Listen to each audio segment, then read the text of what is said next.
Welcome to Devasara lifestyle. என்னோடய சேனலை subscribe பண்ண எல்லாருக்கும் நன்றி.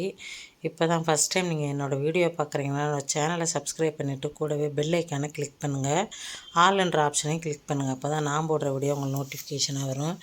இன்றைக்கி ஒரு சத்தான ஒரு குழம்பு தான் பார்க்க போகிறோம். இது என்னோடய தோட்டத்தில் வந்த கருவேப்பிலை.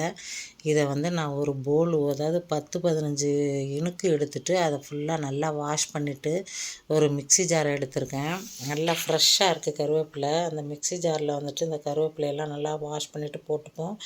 அது கூடவே ஒரு தக்காளி பழம், ஒரு 5-6 சின்ன வெங்காயம், ஒரு ஸ்பூன் அளவு மிளகு, இதை எல்லாத்தையும் போட்டு பேஸ்ட் மாதிரி நம்ம அரைச்சி ஓரமாக வச்சுக்க போகிறோம். ஒரு எலுமிச்சம்பழம் சைஸு நான் புளி ஊற வச்சுருக்கேன்.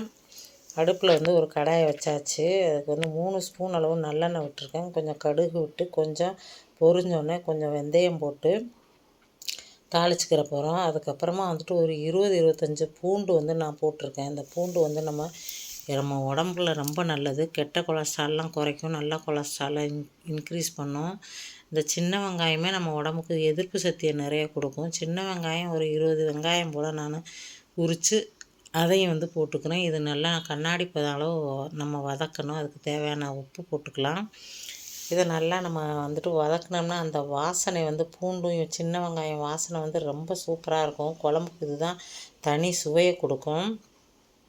இப்போ இன்னும் ஒரு தக்காளி பழம், பெரிய சைஸ் தக்காளி பழத்தையும் இதில் நம்ம போட்டுக்கலாம். அதையும் நல்லா நம்ம வதக்கி எடுத்துக்கலாம். இப்போ 3ஐயும் சேர்ந்து நம்ம நல்லா வதக்கிக்க போகிறோம். இந்த குழம்பு நம்ம கருவேப்பிலை குழம்பு பச்சையாக இருக்கும், கசக்கும் அப்படிலாம் நினைக்காதீங்க. இது ரொம்ப உடம்புக்கு ரொம்ப சத்தானது. இதில் அந்த கருவேப்பிலையில் நிறைய விட்டமின்ஸு, அப்புறம் அயன், ஃபோலிக் ஆசிடு நிறைய இருக்குது, ஃபைபர் இருக்குது.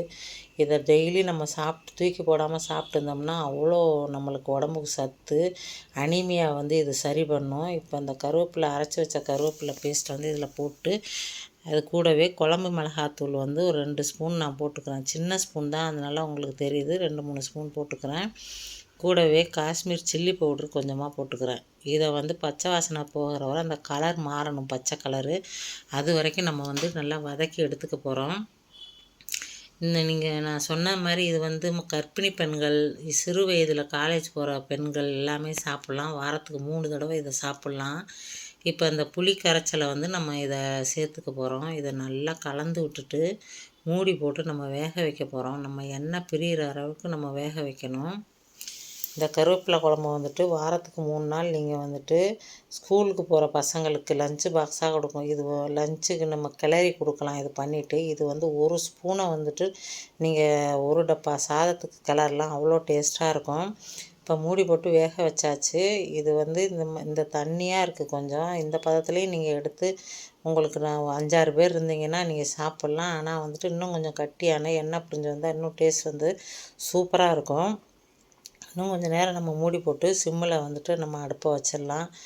எப்பயும் பாருங்கள், இன்னும் கொஞ்சம் நேரம் திக்காகணும். நான் திக்காக தான் வச்சு சாப்பிடுவேன். ஒரு ஸ்பூனு நம்ம இந்த குழம்பு போட்டு சாப்பிட்டா கூட சூப்பராக இருக்கும். இது சுட சுட இதில் வெந்தயம், மிளகு, பூண்டு எல்லாமே மருத்துவ குணங்கள் நிறைந்தது. கருவேப்பிலையும் மருத்துவ குணங்கள் நிறைந்தது இருக்கிறதுனால சூப்பராக இருக்கும்.